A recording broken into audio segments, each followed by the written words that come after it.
आज मैं बढ़ती हुई जनसंख्या के बारे में एक छोटा-सा वीडियो बनाने का प्रयास कर रहा हूँ और आप लोगों को बताना चाहता हूँ कि बढ़ती हुई जनसंख्या का क्या परिणाम होता है।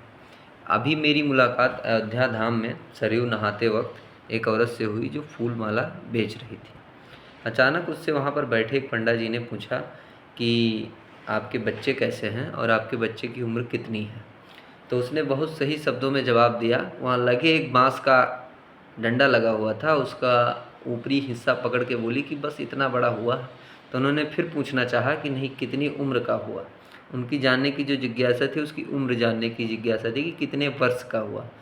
तो उसने फिर बताया कि नहीं बस यही बाँस के बराबर हुआ है, अब ये हमको पता नहीं है कि कितने उम्र का है।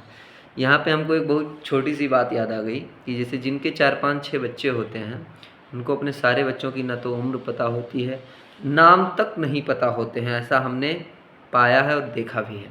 अब मैं आपको बताता हूँ क्या होता है। एक औरत थी, उससे नाम पूछा गया कि तुम्हारे बड़े वाले लड़के की उम्र कितनी है?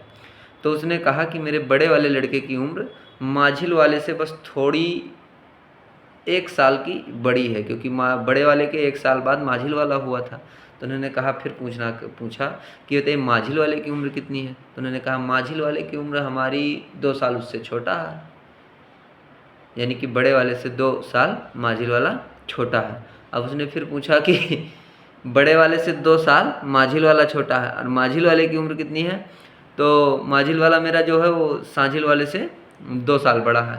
अब उन्होंने कहा सांझिल वाले की कितनी है? तो कहा सांझिल वाले की उम्र वही होगी, छोटे से शायद 3 साल बड़ा होगा।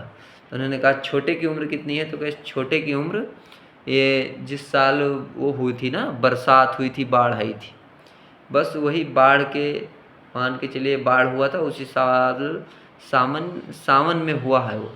अब आप जोड़ लीजिए कि कितनी उम्र होगी।